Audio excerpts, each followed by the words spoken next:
Well, we're going to move on now to our feature articles for the week. And we're going to start off with an interview with one of the really good guys in our industry who's retiring after 21 years in the job. And hey, maybe any of you, can replace him. They're looking. I'm speaking, of course, about longtime Baldrige program director Harry Hertz, also known as the Baldrige Cheermudgeon. Cheermudgeon. Cheermudgeon. That's good stuff right there. Harry is officially retiring on June 3rd, and the search is on right now for his replacement.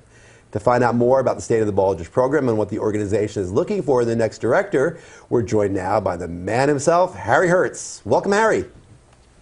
Thank you. Glad to be with you today. We're happy to have you. Thank you again. And Harry, you know, we ask people to send us questions. We actually do have a couple, but before we get into them, I want to start with just basically the basics of this.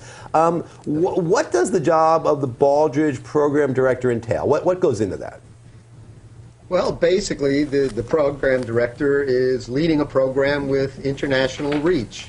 It's a program where you have to work with diverse U.S. partners, with international partners in programs like ours around the globe, where you have to motivate and lead a tremendous corps of thousands of volunteers who really do the bulk of the work of the Baldrige program. And then in the end, you are the steward for the ethics of the program, as well as the steward for the Baldrige criteria, which are the intellectual property of the program. So as you said, kind of the rallying of the troops, the cheering element of that, the cheermudgeon is a big part of this. I mean, it really is a big part of motivating the people that are out there in the field doing the work. Yeah, I mean, I think the cheermudgeon is a very accurate description. You have to be a cheerleader for the program, for many of the volunteers, but you also have to be able to question management practices, questioning what you observe, and then use that in building the leading edge of validated management practice. So now the Baldrige is going into having right now their 25th anniversary. It's amazing. It's been 25 years. Wow, really incredible. Yeah. And you've been there for most of that time, Harry. You've been there for the lion's share of that. So what's your personal experience with it over the course of that time, over the course of 2+ decades? How has the Baldrige program changed and improved during your time with the program? Well, I mean, I think it's changed dramatically. Hopefully it's improved. Others will tell me that. But I think the most basic change in the program over the 25 years is that it's really evolved from an award program to a national education program.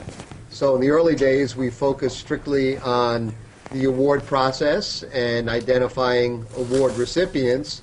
Now, really, the use of the criteria is much more for organizations to improve performance, whether or not they ever apply for the award. And there are many, many more organizations using the criteria for that purpose than for award application. So I think that's the most significant change. I think in looking at what the program is about, the most significant change over the 25 years is that we've moved from a set of criteria and a program that was really about manufacturing quality and product and process excellence in the manufacturing process to a program that's about overall organizational excellence, appropriate to any organization in the U.S. or even globally. And of course, along with that, over the 25 years, we've gone from an award process that recognized only businesses to one that now covers the whole economy, including healthcare, education, and nonprofit, including government. I'm sorry, hearing something in my comm set here. Harry, tell us about some of the, I mean, you guys are looking for, obviously, somebody to come in and replace you. What are some of the skills and competencies that the next director will need, do you think?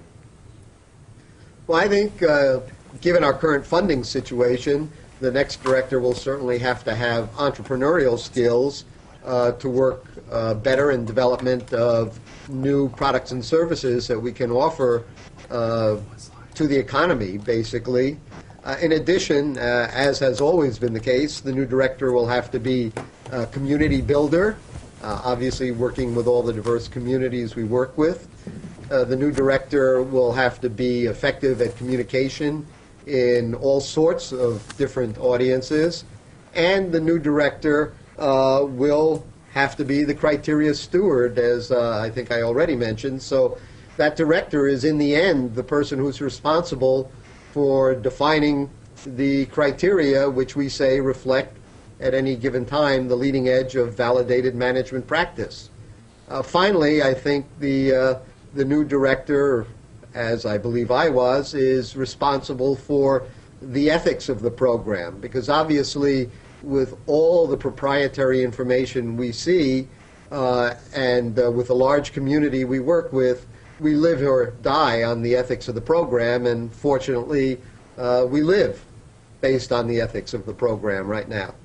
Hey, Harry, I want to get a couple of viewer questions in here right now. I think we had a couple that come in. If Christopher, you can put those up on the screen there. We'll take a quick look. Is your optimism still strong that the Malcolm Baldrige National Quality Award Toolkit will increase in use in educational systems here in the USA as we work for continuing improvements in our school programs? Yeah, I'm still optimistic about it. Obviously, in the last 5 to 10 years, the growth in healthcare has been much greater than it has been in healthcare, absolutely dominating healthcare today. I'm hoping we'll see the same in education in the future, and I think as we see more and more accreditation vehicles looking at Baldrige, which is what we are seeing now, it will also bring Baldrige more into common use in educational systems. So, excuse me, I think that we will see continued growth in education, and that actually is the next big frontier for the Baldrige program. Okay, I think we've got another question here. Do we, Christopher? Okay.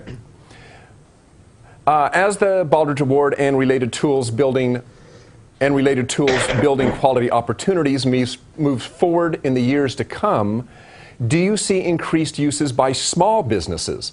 Will the U.S. SBA further embrace Baldrige principles?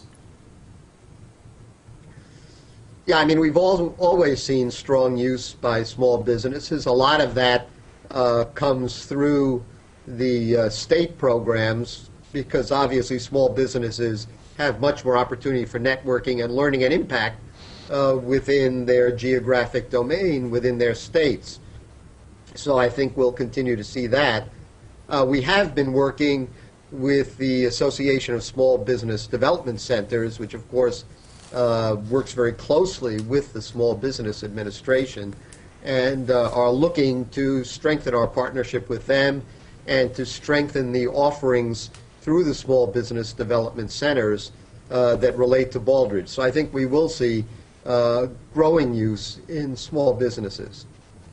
So Harry, what's next for you? You're retiring again, as we said, on June 3rd. What are you looking forward to after that period of time? What are you going to be doing for the rest of this year and going forward?